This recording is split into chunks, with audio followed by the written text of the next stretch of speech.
Ciao a tutti, come fargli perdere la testa? Vediamo una strategia molto efficace per fargli perdere la testa. Allora, se vuoi far perdere la testa all'uomo che ti interessa, devi agire in modo strategico. Intanto devi capire che sia veramente la persona giusta prima di dedicare energie a fargli perdere la testa. Quindi capisci se è la persona giusta se tu personalmente definisci dei tuoi obiettivi a lungo termine, obiettivi esistenziali, obiettivi di vita, come ti piacerebbe vivere, che tipo di relazione sentimentale ti piacerebbe avere, ma che tipo di vita ti piacerebbe fare, che tipo di stabilità economica vorresti avere, vuoi viaggiare, non vuoi viaggiare, hai degli hobby, degli interessi, insomma, in modo tale da dedicarti comunque a una persona che sia già disponibile a perseguire questi obiettivi, che abbia una visione della vita simile alla tua, perché altrimenti diventa tutta una strada in salita. Ovviamente questa non è l'unica caratteristica che deve avere l'uomo a cui vuoi far perdere la testa, deve anche avere delle caratteristiche emotive e fisiche che ti piacciono ovviamente. Una volta che hai scelto il bersaglio emozionale devi tenere presente questo, che se vuoi fargli perdere la testa devi prima capire alcune cose di lui che sono fondamentali e servono comunque anche a te e poi dopo agire in modo tale da poter arrivare, da poter avere accesso alla sua parte emotiva per somministrargli delle emozioni. Quindi la prima cosa, devi capire almeno due cose fondamentalmente. Se è iperlogico o emotivo e se si aggancia sul desiderio o se si aggancia sul possesso. In più sarebbe anche meglio sapere la conflittualità, sapere se è una conflittualità materna, paterna oppure una conflittualità egocentrica. Poi, se vogliamo sapere ancora meglio, ancora avere ancora più informazioni, sapere se è una persona prevalentemente visiva, prevalentemente uditiva, prevalentemente cinestesica. Allora, queste sono tutte informazioni molto importanti. Capire se è iperlogico o emotivo perché serve? Serve perché se una persona iperlogica va trattata dando motivazioni, se una persona emotiva va trattata non dando motivazioni. Riesce a capire se una persona è iperlogico emotiva abbastanza semplicemente, dal tipo di comportamento. Le persone iperlogiche sono tignose, puntigliose, quando iniziano una cosa vanno a fondo con quella cosa lì, hanno una comunicazione un po' simmetrica, usano sempre delle parole, paroline tipo ma, forse, non so, vedremo, parole di questo genere. Insomma, le persone emotive sono molto più spontanee, agiscono più impulsivamente.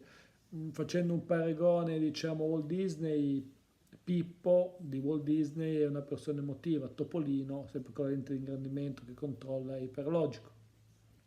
Quindi questa è la prima cosa fondamentale. Poi devi sapere, e quindi va trattato diversamente. Se una persona emotiva devi dargli delle giuste motivazioni e devi farti vedere anche come la persona giusta su un piano logico-razionale, perché se non ti vede come la persona giusta, sicuramente non gli interesserai.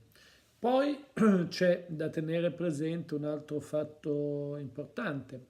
Se hai a che fare con una persona legata più al desiderio, al possesso, le persone che sono legate al desiderio vanno fatte desiderare tantissimo prima di concedere qualunque cosa. Cioè, tutte vanno fatte desiderare, ma quelle che si nutrono prevalentemente di desiderio, bisogna spingere il desiderio agli eccessi, proprio spingerlo proprio in alto, perché desiderare diventa fondamentale. Poi chi si aggancia sul possesso deve desiderare meno, bisogna dargli solide certezze. Diciamo che chi si aggancia sul desiderio bisogna dargli effimere speranze, chi si aggancia sul possesso solide certezze. Come facciamo a capirlo? Bene, dal tipo di comunicazione che mettono in atto. Le persone che parlano tanto e agiscono poco si agganciano sul desiderio, le persone che parlano poco e agiscono tanto si agganciano sul possesso, le persone che sono autoattributive si agganciano sul desiderio, quelle che sono eteroattributive si agganciano sul possesso. E le persone che si mettono up da un punto di vista logico e down da un punto di vista analogico, cioè nei fatti, si agganciano sul desiderio. Le persone che si mettono up da un punto di vista analogico, cioè nei fatti, e down nella parola, diciamo, nella forma, si agganciano sul possesso. Insomma, queste informazioni ti danno modo di capire la tipologia, questo è importante, per cui a chi si aggancia sul desiderio bisogna dargli meno di quello che vorrebbe, molto meno. A chi si aggancia sul possesso bisogna dargli un po' di più. Entrambe le persone soffrono, c'è chi soffre perché desidera ciò che non riesce a possedere, c'è chi soffre perché possiede ciò che non riesce a desiderare. Poi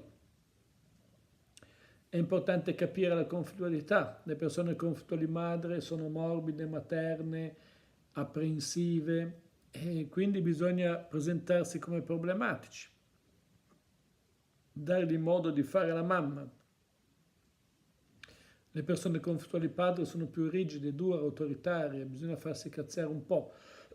Li riconosciamo perché questi anche nell'atteggiamento sono rigidi, si muovono a scatti, hanno queste caratteristiche, sono più rigidi comunque.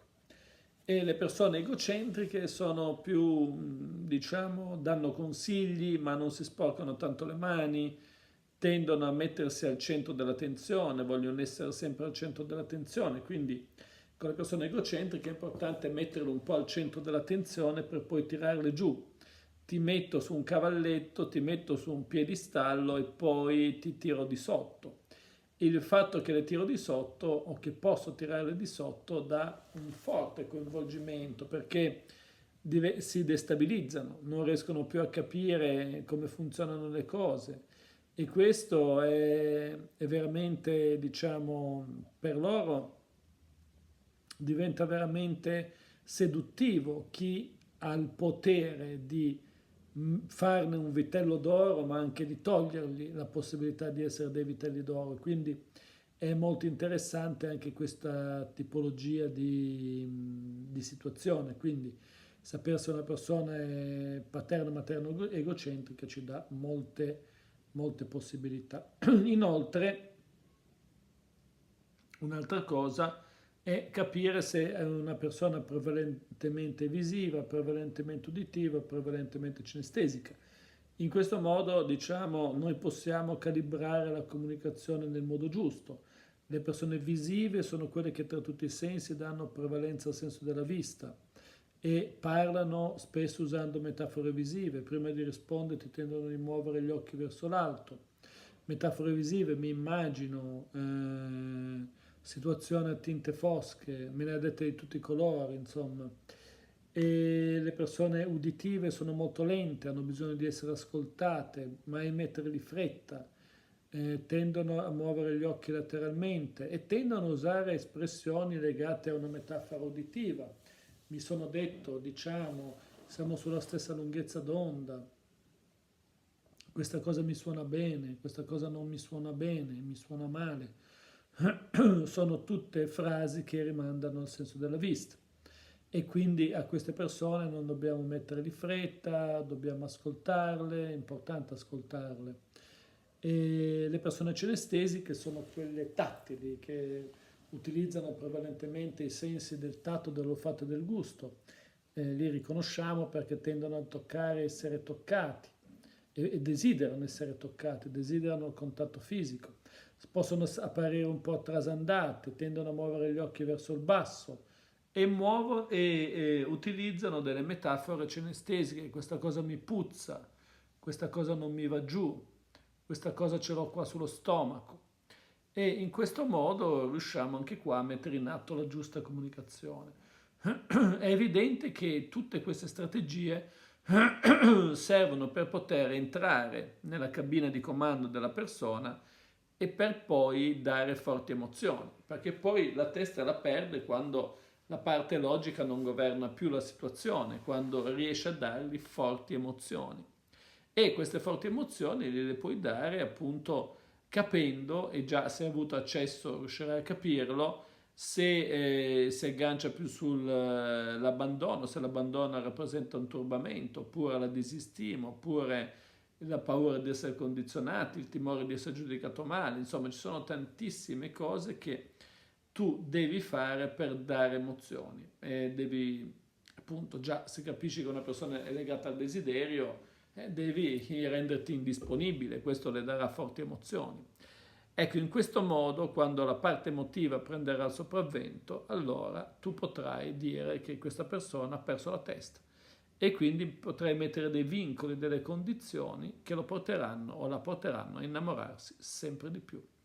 Bene, per questo video è tutto, seguimi anche sulla pagina Instagram Massimo Taramasco, iscriviti a questo canale e anche al mio nuovo canale Felicità Benessere di cui ti posto il link in descrizione. Ciao a tutti!